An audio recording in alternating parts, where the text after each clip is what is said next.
Dave. Hi, Steve. Hi, Steve Steve. is hiding out in Detroit. And Steve has been a friend of mine. Oh God, how many years? We're fraternity brothers. We have shared many, many experiences, including one that almost took my life. But Steve, I don't think about that a lot. I just won't drive with you again. But in any event, we're really, really pleased. Steve has been a regular attendee at a Torah study group in Detroit and is giving us a try. So hi, Steve, say something, say hello. You're muted. You're muted. Okay, yeah, he's only a lawyer. He's not expected. Okay. There he is. Is that him? I'm a graduate of Detroit Public Schools, so don't expect that much. But Stanley and I have been friends, you're right. See, my memory of you is sitting in the parking lot at 1 a.m. with a dozen Krispy Kreme donuts. Oh, Ooh. Moving right along, going in Toledo, Ohio. Yes. Okay. We have a bunch of people who are out this week. It's like midsummer and people are sending in excuses. But we go forward with happiness. So Steve, welcome. And I hope that you find us enjoyable and worth spending time with, and that you'll be back to be with us. Okay. I see. Well, Hannah goes here. Lynn, Merle, Diane. Hi, Diane. Natalie, Barbara, representing more of the Midwest here. Susie, Steve, Effie. Okay, Helen, Doris, saw you last night. Steve Miller, welcome back. Cindy, Zach's. Oh, wait a second, Mara. You're only half there. Soon. Okay, just tell him he's missed. Howard, hi, Shabbat Shalom. Barbara, Larry, Eric. What state are you in today, Eric?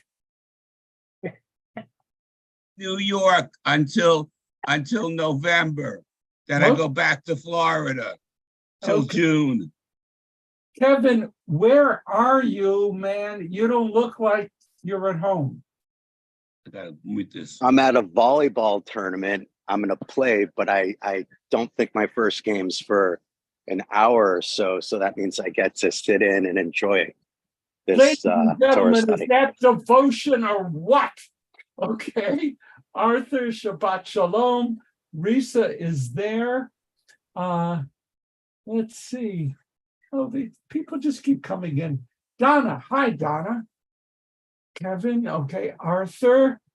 Let's see what we have here. Jim Ruxin. Okay. Now, ladies and gentlemen, there are a couple of business things we have to do.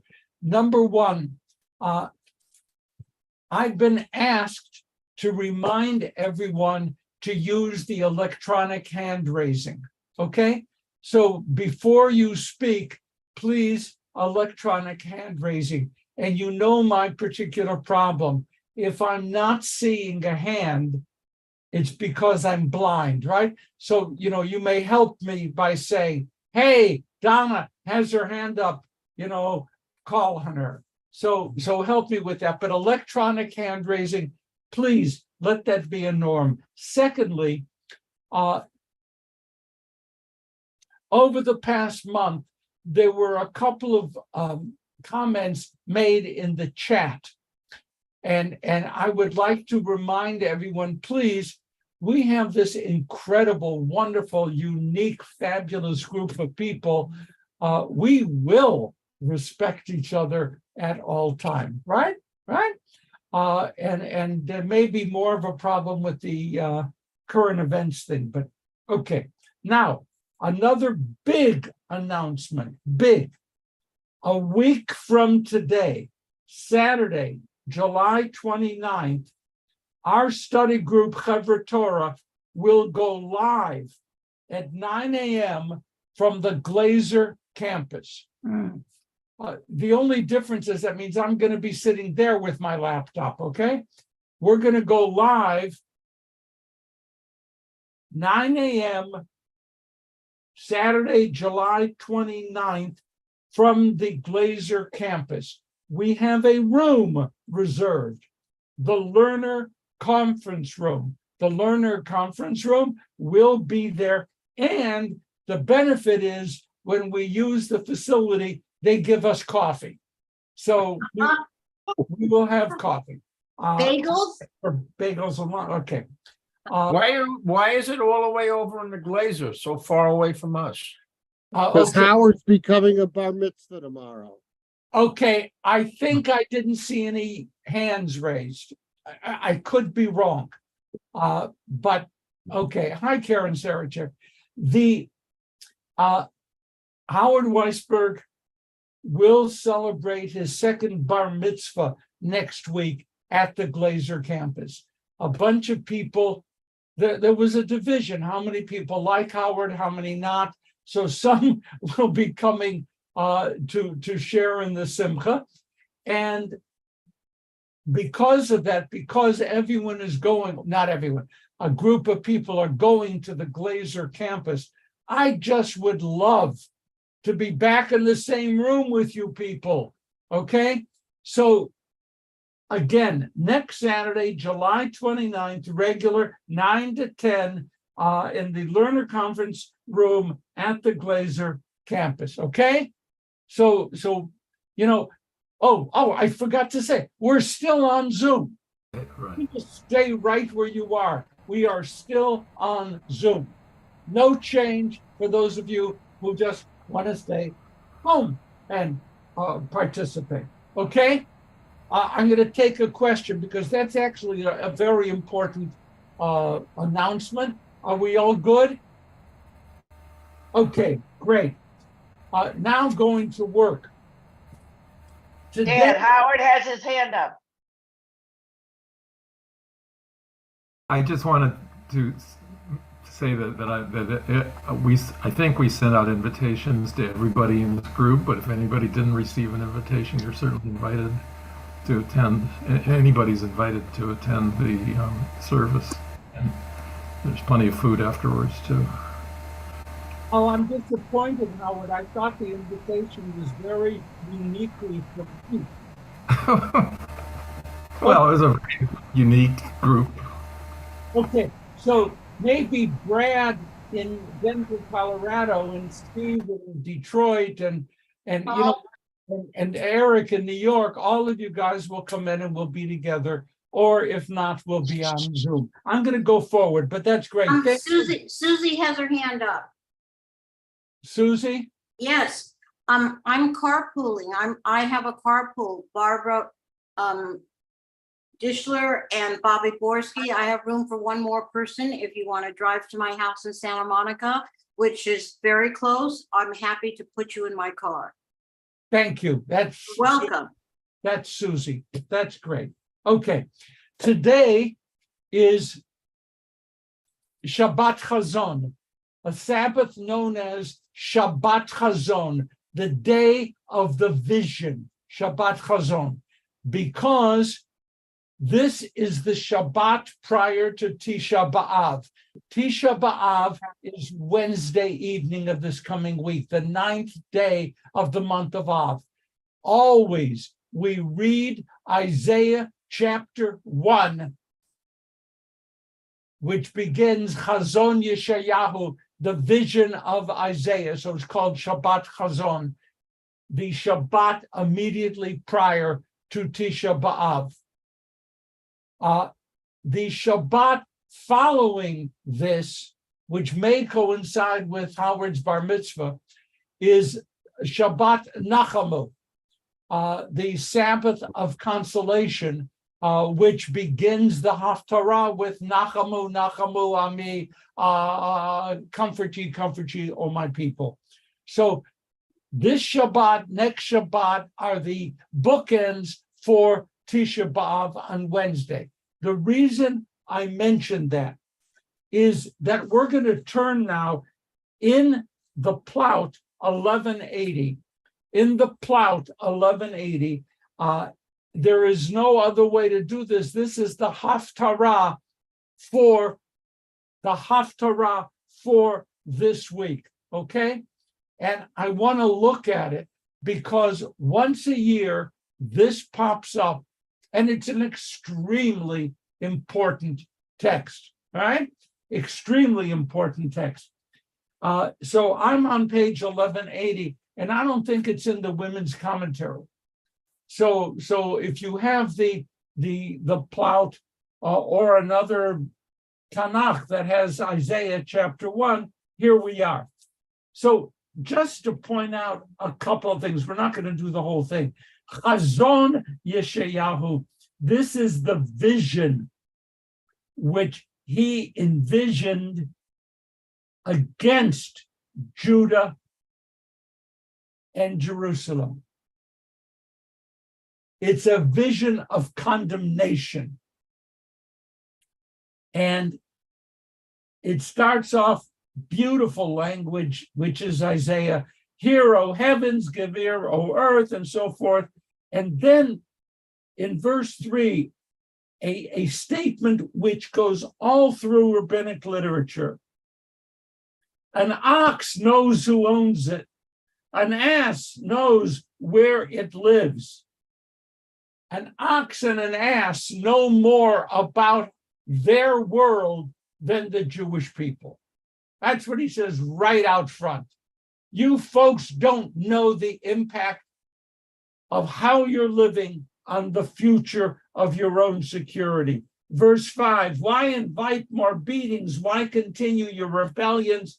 Isaiah here is attacking viciously, with beautiful language, viciously the Jewish people. And for they have been unfaithful. I want to pick up a couple of important things. Please look at verse 21. Verse 21. Donna, would you read the Hebrew, please? Emphasizing the first word. Say it out. Verse 21. Echa hayta lizona kirya ne'emana meleati mishpat tzedek yilin ba ve'ata veratzchim. Now, the reason, thank you, Donna. The reason I picked on Donna and asked her to emphasize the first word, does someone want to tell me why my obsessive concern with the first word of that verse? The first word was Echa. Okay, Donna.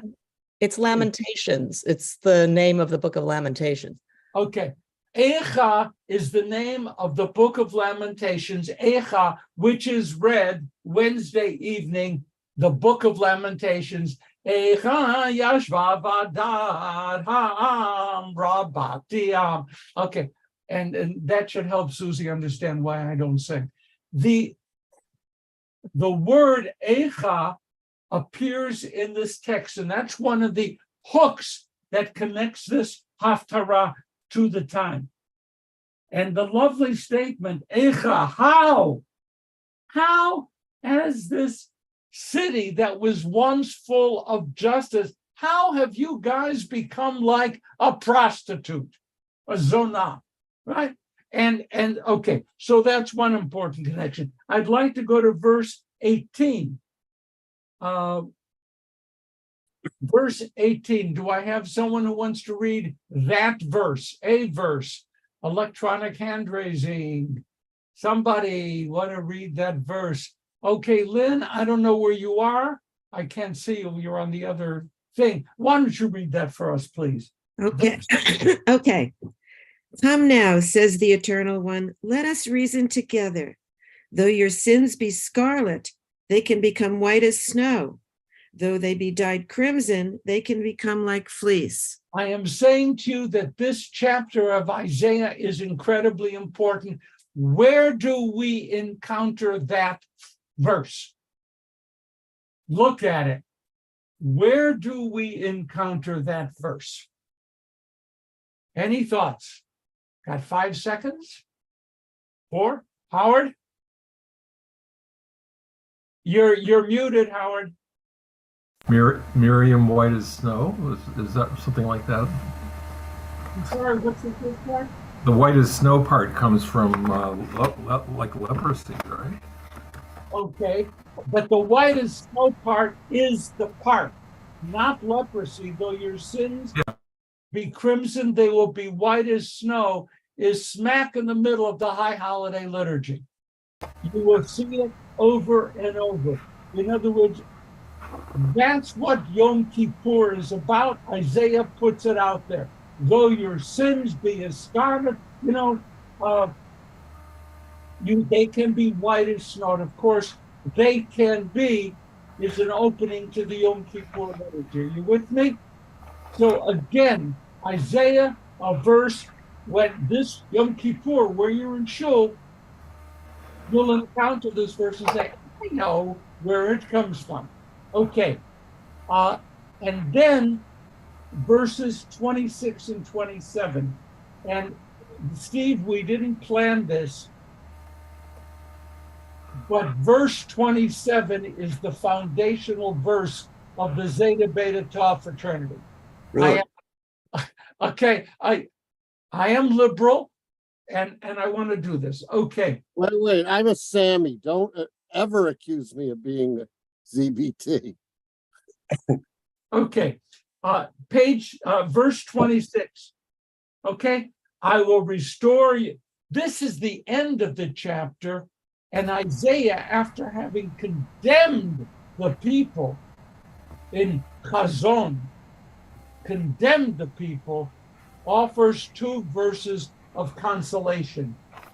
I will restore your judges as in the beginning, your counselors as in days of old. Then you shall be called righteous city, faithful town. Zion shall be redeemed by justice.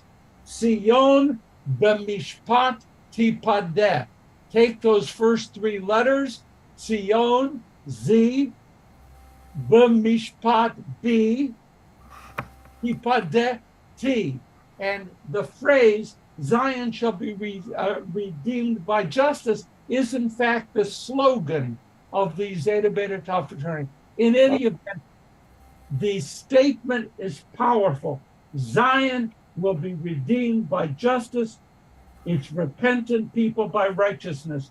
I am not, you know me, I am politically neutral. I stand on nothing which would be controversial. But how fascinating is it that the exemplification of a healthy society is judges who act justly. I'm not going to make any comment about our Supreme Court because that would be wrong. But in Isaiah's vision, you can't have a healthy society without a healthy court system. Okay. I am going to stop. I mean, that was my excursus into the Haftarah. I happen to love it. I love it because it implants influence all through Jewish liturgy. It is a really important chapter. Any question? If not, we move on. Okay. Okay. Now, Wednesday evening of this week is Erev Tisha B'Av. And I need to point out, because if I don't, you know that Hannah Gold monitors our electronics, and she is going to tell the office that I failed to make this announcement. So, I have to be really careful. Erev Tisha B'Av, July 26, 7 p.m., there is a special program at Wilshire, and the program is entitled Jew versus Jew, Can't We All Get Along? It's a webinar hosted by Rabbi Leader. Okay? So one of the things that we can be doing Erev Tisha B'Av is signing on to that. Then, just because of all this stuff, it's really interesting. After Shabbat Nachamu, it's 7 weeks to Rosh Hashanah. Does that no? But when I thought about how is that possible? How is that possible? 7 weeks to Rosh Hashanah. Each one of those weeks is celebratory and uplifting special readings. There's 7 weeks of consolation. We go from Tisha B'Av through 7 upbeat weeks. And then Rosh Hashanah. Remember, after Shavuot, we said, we don't have any holidays for a whole month. It's going to be great. That period is long past. Okay. Couple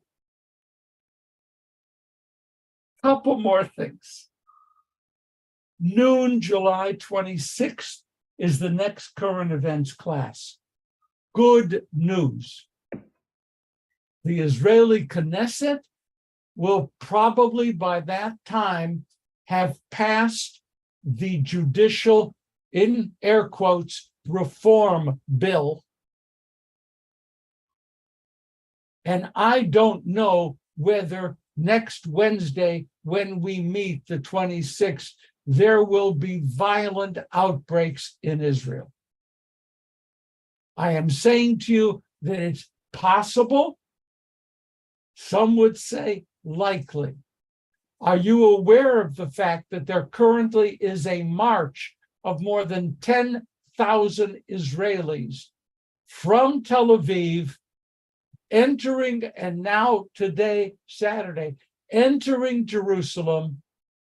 10,000 people marched in the heat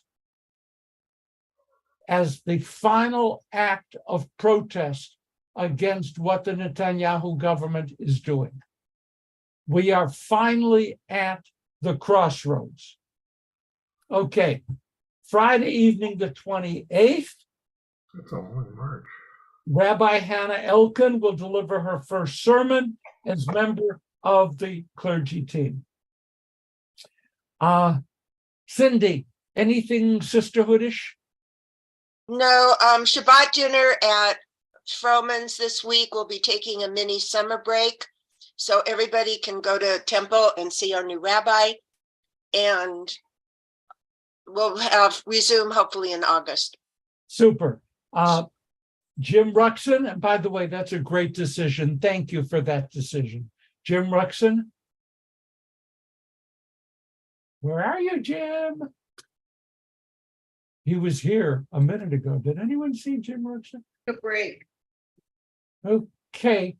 Risa, is there another film coming up? What's the story? You're muted. I can answer that. Oh, Jim, there you are.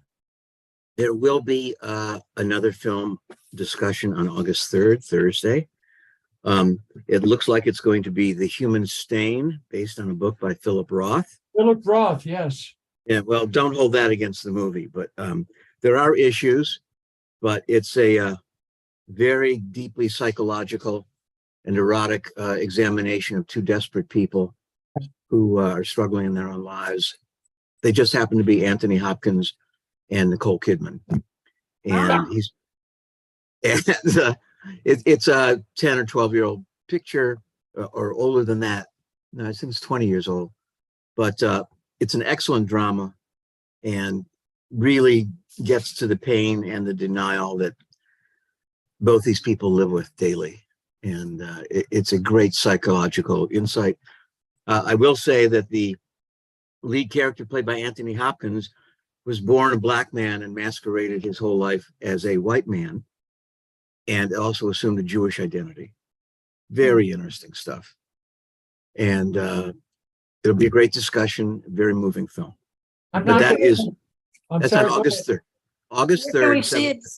Where can we Oh, see it's it? on Amazon Prime. Amazon Prime. Okay, please, hands, electronic hands, please. Okay, Amazon Prime.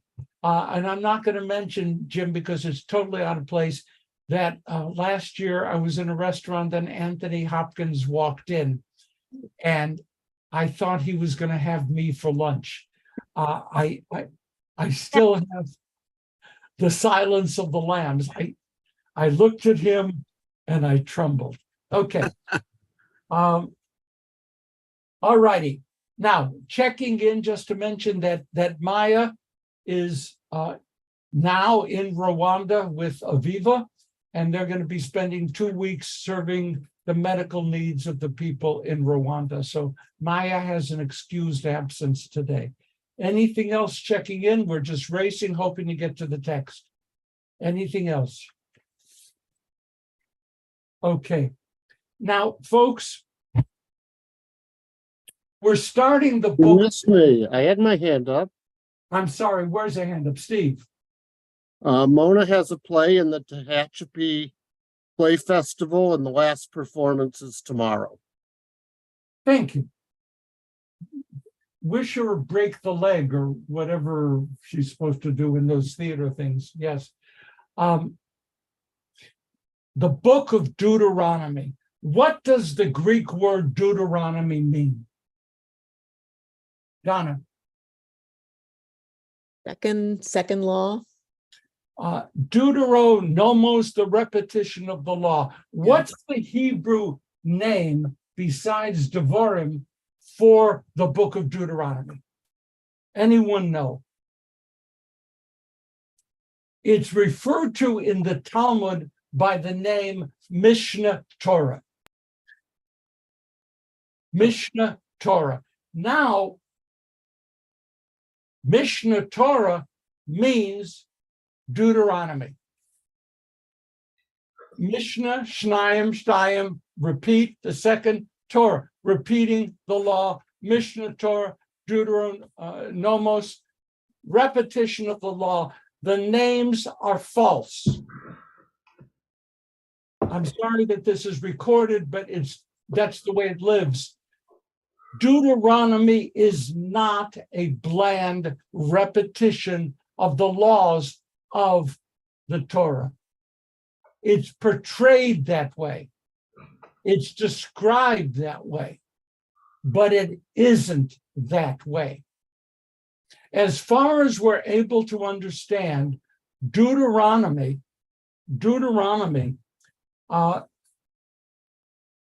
is an effort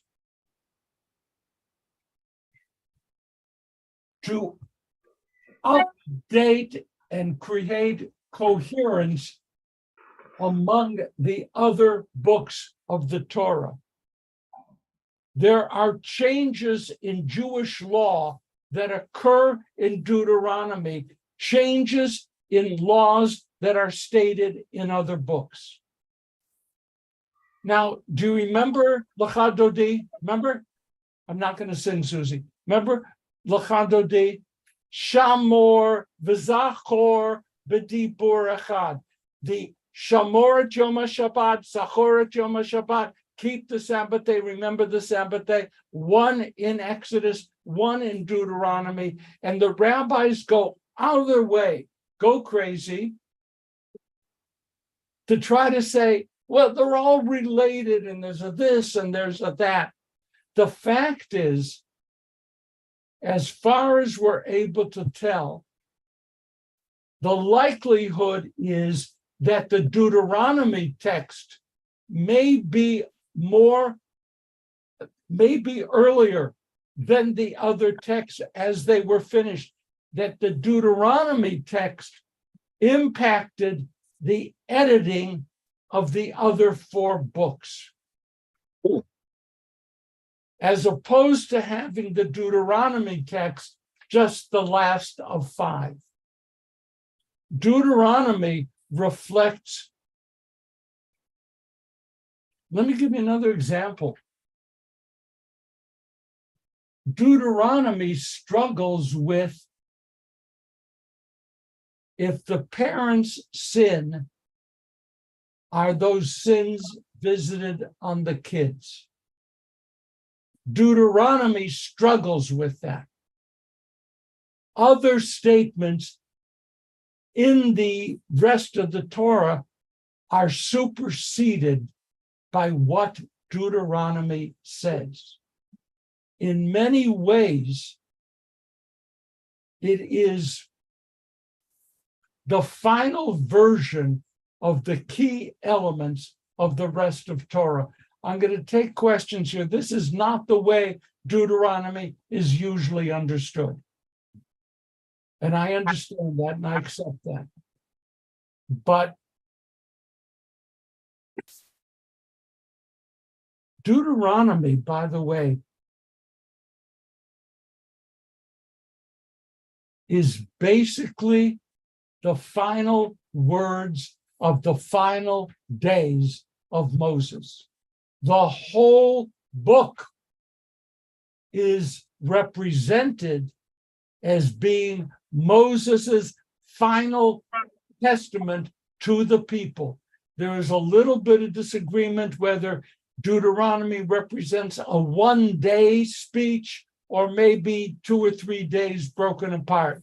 What is clear is that the entire book of Deuteronomy is Moses's last will and testament. That's what's going on in Deuteronomy. And then, of course, it ends. Steve? Isn't the notion of a second telling inconsistent with what you tell us all the time, that nothing is repeated in the Torah, and even if it sounds like it's the same thing, there has to be a different interpretation for it to be there again? Steve, totally yes. And I'm going to mute you now so that you don't appear. No. What you're quoting is how the rabbis view somewhat repetitive texts, various places in the Torah. The rabbis cannot see any disagreement between those two texts, like the Shamor and the Zachor, Exodus and Deuteronomy. They need to have everything woven together because it all comes from God. It is one message. And what I'm saying is that it actually isn't one message. It's a weaving together of the last elements of editing that then, in Deuteronomy, that then impacted the final edits for the rest of the Torah. Is that making sense, that I say that in a way that it makes sense to you? Okay, Mara, what do you have? So the book of Deuteronomy is a complete narration by Moses. So is there a way which we can say that Deuteronomy cannot be an accurate telling because it is through the eyes of one person, as opposed to a more objective, a more accurate telling in the other books because it is from God rather than through the eyes and interpretation of one person?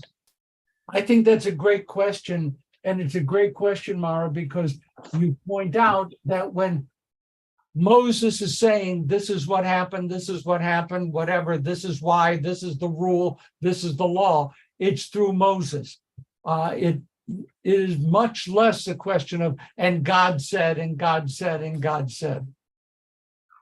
The problem with that kind of approach is who says that God said? And it's the people who wrote it who make that claim. So we're not getting any objectivity in different levels. Do you folks remember the origin story of the book of Deuteronomy? Okay, please, Donna, great. Save me from talking too much. Thank you. Please, Donna. I'm not sure I've got this exactly right, but supposedly a scroll was, found in the court of King Josiah. Wow.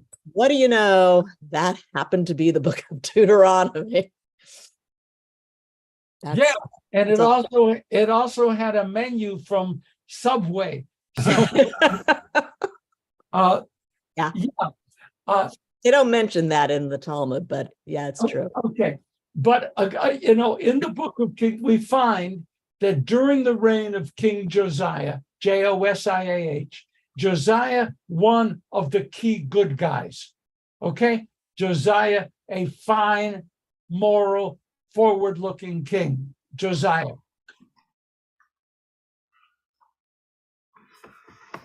Josiah was dealing with a heritage of his predecessors supporting idolatry and other kinds of stuff.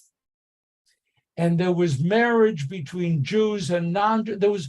There was, as far as Josiah was concerned, a breakdown in the kind of Judaism he had learned from the other texts of Torah that were beginning to be finalized. Josiah ordered a purification of the temple. Interesting.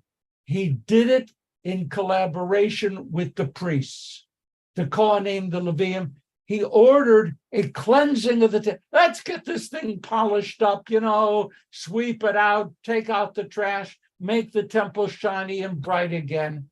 And then all of a sudden, one of the priests working in partnership with Josiah says, "Boss, I found this scroll.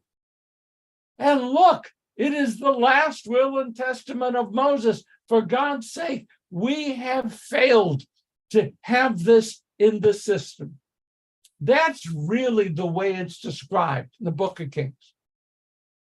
And then Josiah wants the book read, the people fast, and all of a sudden, the book of Deuteronomy is attached to everything else. Scholars tell us far more likely is that the priests, the king, the leadership of the people brought into existence a document which updated and clarified what had been going on. This was the Josianic Revolution is a huge turning point in Jewish life. So that Donna, the book of Deuteronomy actually comes from a different place. Mara asked the question. It comes from a different place. The legends of Genesis, the stories comparing to the other Middle Eastern literatures, and all the things that go on. Deuteronomy sets the pace for the closing understanding of how we should read the Torah. All because of this good king and his collaboration with the priests to give us this book. Okay, Eric, quickly, let's go because I've talked so much. Eric, please. Okay. Uncle Phil said this is a report to the community of what happened. It's a recap of what happened in the wilderness. And he also gave the game plan when you go into the promised land. So it was like a corporate report, as Uncle Phil would say. That's Phil Hyatt. Yes, yes, I know. I studied with Phil Hyatt. Yes, yes, it's almost like Deuteronomy creates a new set of glasses with which we read the other 4 books. Okay? And then Deuteronomy also is much more concerned with how they're going to inhabit the land, how they're going to divide it up, and how the occupation will occur. Remember, King Josiah is hundreds of years after Moses, right? This is a revolution which solidified the significance and the durability of the book of Deuteronomy. Okay, Howard. I don't believe there's any contradiction, because if you believe that Moses was the author of the entire book of Deuteronomy, you're already operating in a world in which you believe in the supernatural. Or, I mean, maybe you might not believe that there's a supernatural in every single rock and tree anymore. You have your qualifications, but you do believe seances or word from God, or somebody like Moses writing a book in which he writes about his own death, and he writes about things from the perspective of the other side of the river that he never went to, and things, it's based on the supernatural, and therefore Moses could have been perfect. So the issue is whether you believe in. Okay, and I could say to you that scholars say the reason that much of Deuteronomy is spot on when it describes the occupation of the land is that it's written more than 200 years after the occupation occurred. Okay, so I mean, that gives you a little bit of a benefit, 200 years to figure out what happened so that you can say back then, this is what was prophesied. Deuteronomy, folks, is a beautiful text and extremely important, extremely important. I want to move on here because I want to play. Okay, can we play? Let's look at the beginning, because otherwise Effie's going to challenge me that I never read a verse from Deuteronomy. Let's look at Deuteronomy 1:1. And this is fun. We're just doing fun, okay? The book of Deuteronomy, are you with me?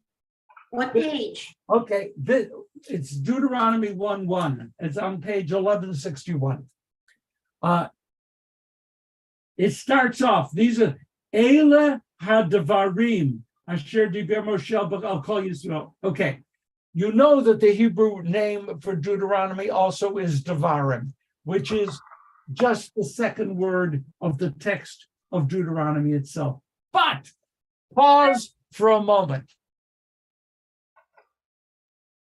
This text sets in place the whole notion of the 36 righteous on whose back the world survives. Donna looks intrigued. I didn't see that. Okay, folks, it's there. This is where the Kabbalists will turn to prove that the world has the Lamed Vavniks, the 36 righteous on whose backs the world is sustained. Would you please look at the first word of the text? Are you with me?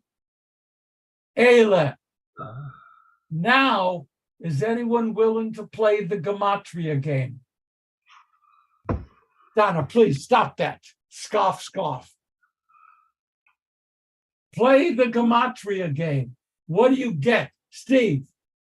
Aleph is 1, Lamed is 30, and Hey is 5. What is that total up to? 36. There you got it. That proves that the 36 righteous sustain the world. And if anyone asks you how you know, tell them, check out the first word in Deuteronomy. Okay? You can own that one. That's fun. And then I'm going to give you one more. Please turn to verse 5. Now, this is page 1162. And by the way, please do not throw things at your television screen as I do this. Okay? I am just telling you what the rabbis saw. Be'ever Yarden, across the Jordan in the land of Moab, Hoil Moshe Be'er et Torah Hazot. Moses was able to expound this Torah, translated sometimes teaching.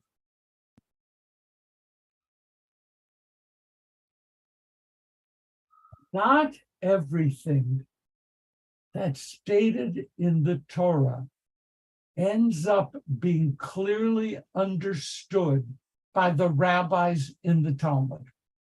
You know that. There are some questions that come up, which is right, this or this, how do we apply it? The rabbis find some few things irreconcilable. What's the rabbinic response to finding something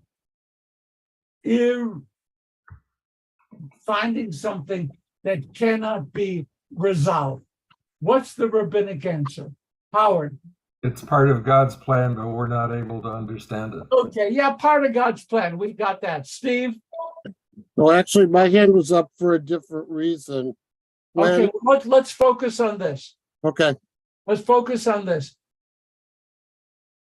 According to the rabbis in the Talmud, Elijah is going to come and answer all of these problems. How do we know that?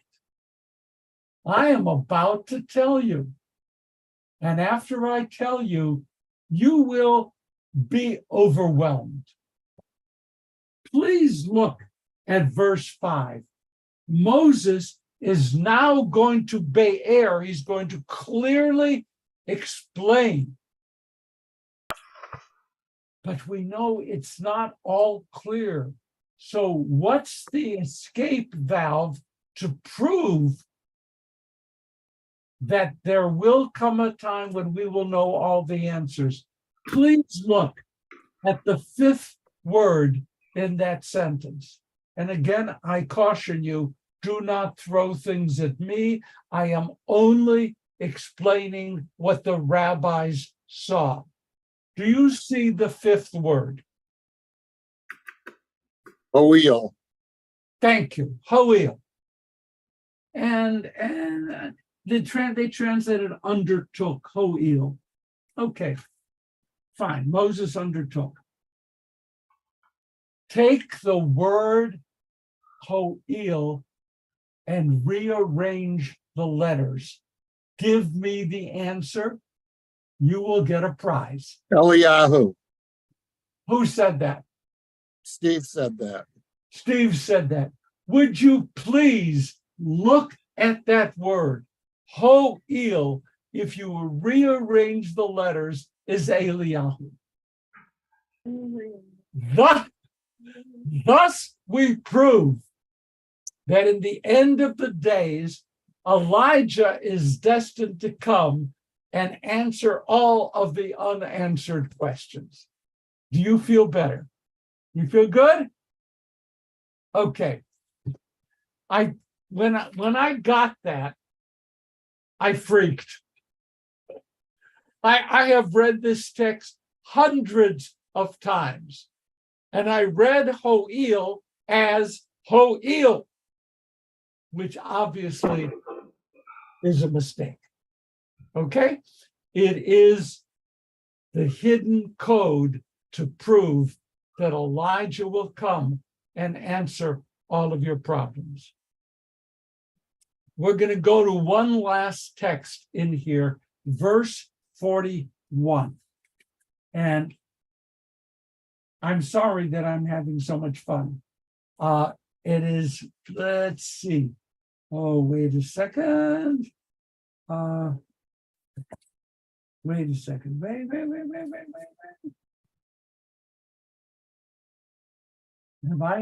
Did I put down? Oh, yes. Okay. Now, in Deuteronomy, you have the beginning of the conquest of the land being described. Here. Yeah, good for me. I lost it, but then I found it. Page 1166. These are critical texts. Verse 41 and following on page 1166.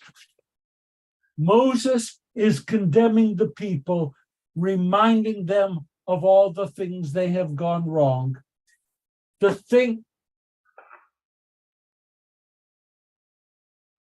outside of the golden calf, what is the most fateful mistake the Israelites make in their wandering? What is the most fateful? I'm looking for another hand. I'm going to give Steve, I see you. Okay, Donna, but I want to, and Howard, these are everyone who's talking, but I want to give a chance. What is the biggest mistake besides the golden calf, or along with the golden calf? Anyone else? Mara Har. Mara says it's the spies. I'm saying it's complaining. I don't do marital counseling on Saturday. But you're a rabbi.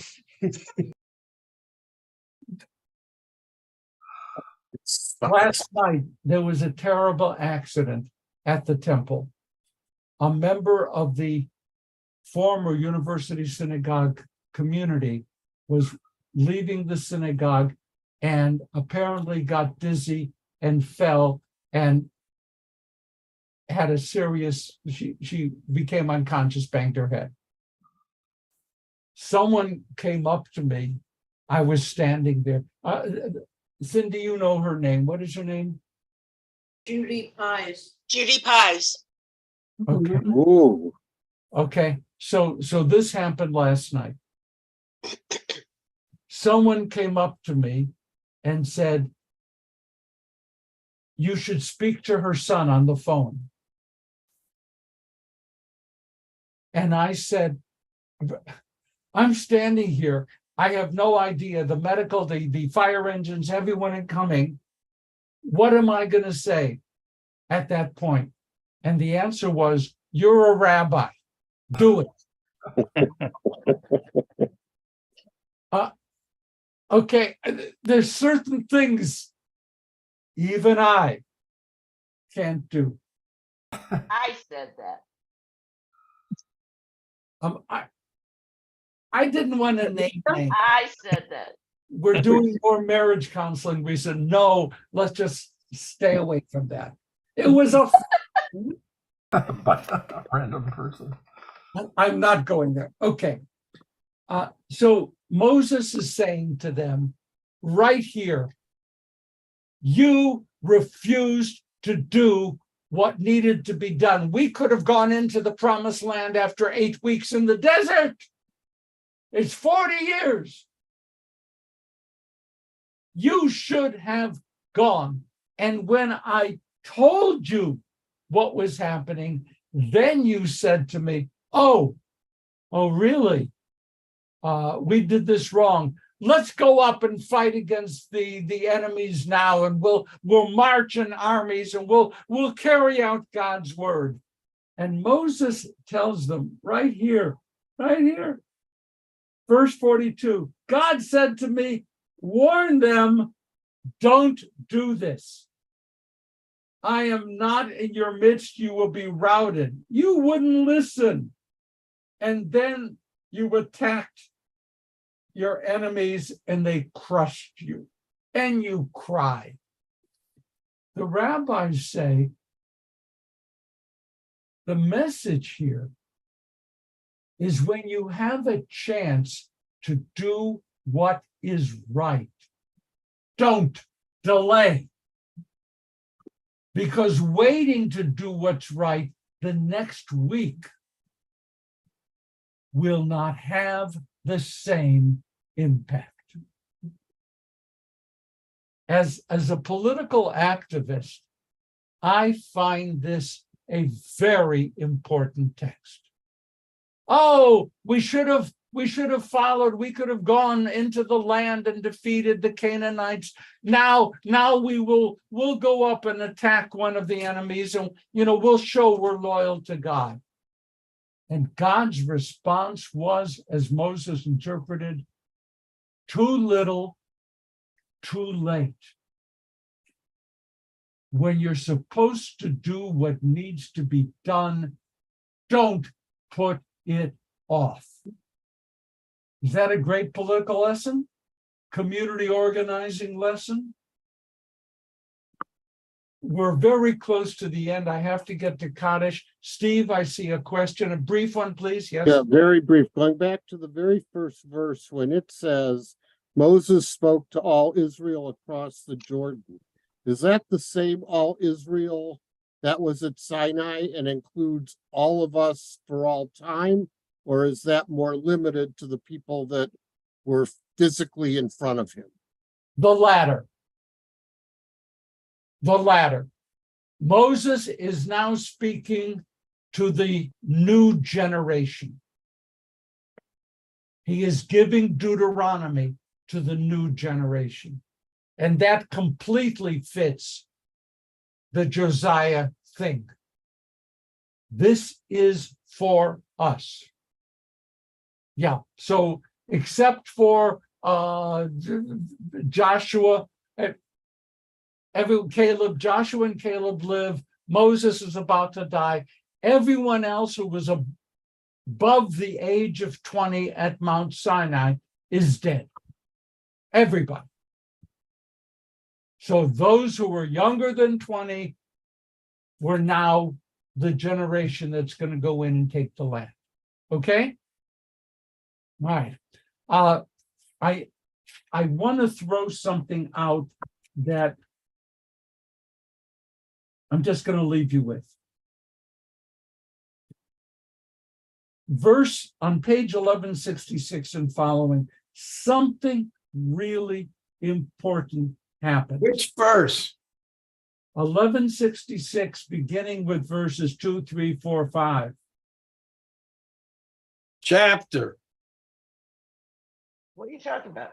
Chapter 2.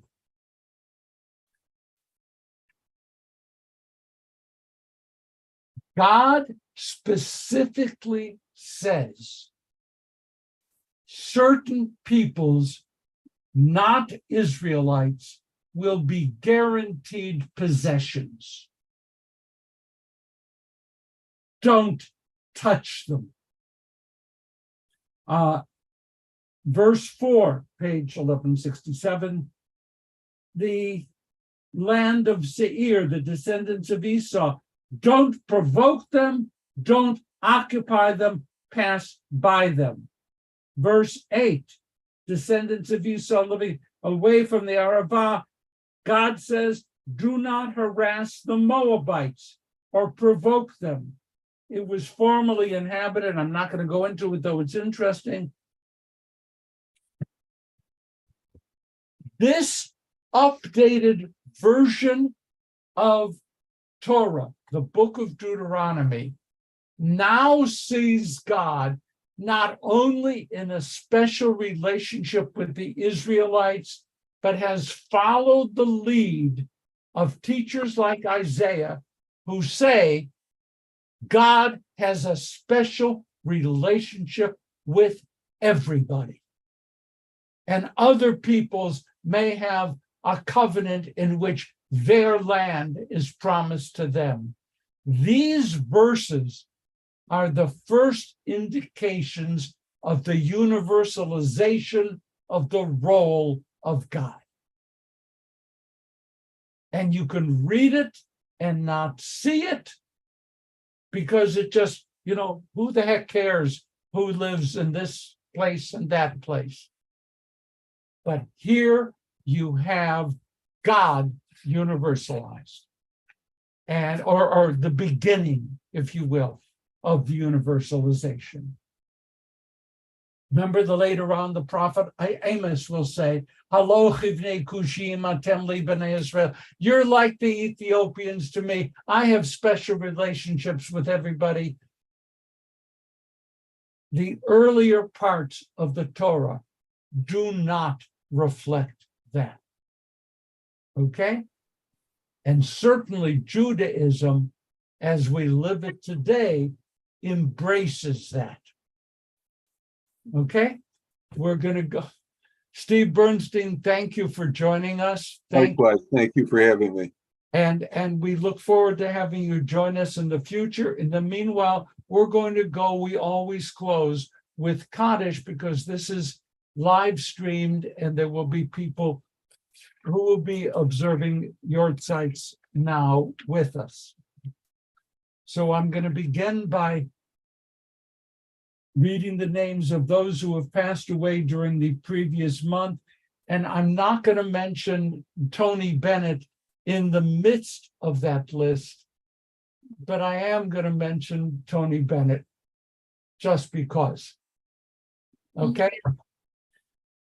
Those who passed away during the past month: Janet Bernkrant, Jay Gagerman, Sharon Gertz, Mildred Hadenbeck, Ruben Caden, Joseph Macrum, Ron Menkoff, Sarah Olshan, Gail Maurice Reingold, John Rosenfield, Carl Ross, Gloria Ruth, Ronnie Shapiro, Dahlia Schneider, Allison Kellner Villamater. And the following, the anniversaries of whose deaths occurred during this past week: Hannah Adlin, Lita Alkov, Philip Anderson, Muriel April, David Astor, Muriel Bartmasser, Jim Bayer, Tilly Becker, Samuel Bahar, Carol Berkowitz, Florence Burns, Rose Stern Burrowfine, Milton Berman, Alec Block, Manuel Borenstein, Max Brandis, Jonathan Paul Brody, Howard Brown, Ernest Brook, Marguerite Wilstater Brook, Miriam Cohn, Norman Cohn, Lillian Cook, Florence Kosky, Renee Danziger, Rand Feinstein, Fortuna Feldman, Shirley Feldman, Jeanette Flansbaum, Lee Formelan, Barry Freed, Jonathan Fury, Harry Gable, Irving Gans, Margaret Gardner, Marilyn Garrard, Dorothy Gold, Irving Goldstein, Edward Greer, Carol Harris, Leonora Harris, Jacob Hecht, Andrea Lehman Heft, Irving Heitner, Merle Hilliard, Ellen Hirschfield, Ruth Jacobs, Ray Kaufman, Steve Kleinman, Harry Krakoff, Harry Kreider, James Levine, Irene Ann Levin, Fernando Lozano Jr., Rabbi Edgar Magnan, Paul Mandel, Harris Mann, Elizabeth Meserve, Marvin Burton Mayer, Rose Mayer, Henry Miller, Arthur Moore, Aubrey Morris, Ruth Nannis, Ruth Needleman, Estelle Newman, Melvin Nussbacher, Florence Prolov, Stephen Pitts, Quincy Plattis, Ben Post, Anita Rabinovich, Dennis Rainey, Louise Richards, Dean Harrison, Royce Rolston, David Rosenberg, Robert Rosenthal, Edward Ross, Bernard Roth, Michael Rosenberg, Reba Sardell, Muriel Scheuchet, Mark Schulman, Leonard Schwimmer, George Sobolski, Gussie Sobolski, Francis Seltzer, Miriam Wolfson Shapiro, Joe Sheldon, Hilda Shaw, Jaime Scher, Lester Sidney, Genevieve Simmons, Muriel Solomon, Marjorie Sheriff Ferrari Spilari, Vincent Furzy, Jesse Ward, Irene Grace White, Rabbi Alfred Wolf, Miriam Wolf, Issy Wolf, Anna Zimmer. If there are other names to be remembered at this time, please speak those names aloud or speak them in your hearts. We remember as well those who died in defense of the United States, those who died in defense of the state of Israel, those who died through senseless acts of terror and horror, those who have no one to say Kaddish for them. We bear them all in mind as we say, Yitkadal, Yitkadal, Shemei Rabbah, V'Alma, V'Yivra, V'Yuseh, V'Yamlit, V'Chayecho, V'Chayecho, Ba'agalah, Zman Horiv, V'Yimru Amen. Amen. Yehei Shmei, Barak, V'Yomei Almaya, Barak, Yishtabach, V'Yipa'ar, V'Yitromam, V'Yitnaseh, V'Yitadar, V'Yitaleh, V'Yitalal, Shmei Kudish, Amen. Ve'elam Elam min kol birchata v'shirata. Tush Tushbachata v'nechmata. Dami Yama, V'Imru Amen. Yehei Shalom Rabba min Shemaya. V'Chayim Aleinu Aleinu Kol Yaakov V'Imru V'Imru. Amen. Amen. Oseh Oseh shalom b'bramav. B'Bramav Hu Hu Yaseh Shalom shalom. Aleinu Aleinu Kol Yisrael V'Imru. V'Imru. Amen. May God, who makes peace in the high places, make peace in our hearts, make peace in our homes, make peace in the household of Israel, make peace among all the families and nations of earth, and let us say, Amen. Amen. Don't forget current events. Don't forget next week, L'Shana Haba, next week, V'Shavua Haba, at Glazer, 9 o'clock in person, or always on Zoom. And Howard, we're getting ready to celebrate with you. Shabbat Shalom, everybody. Shabbat Shalom. Shabbat Shalom. Thank you. Right, Great shalom. day today. Thank you. Thank you so much. Shabbat Shalom. Shabbat Shalom. Barbara. Shabbat Shalom.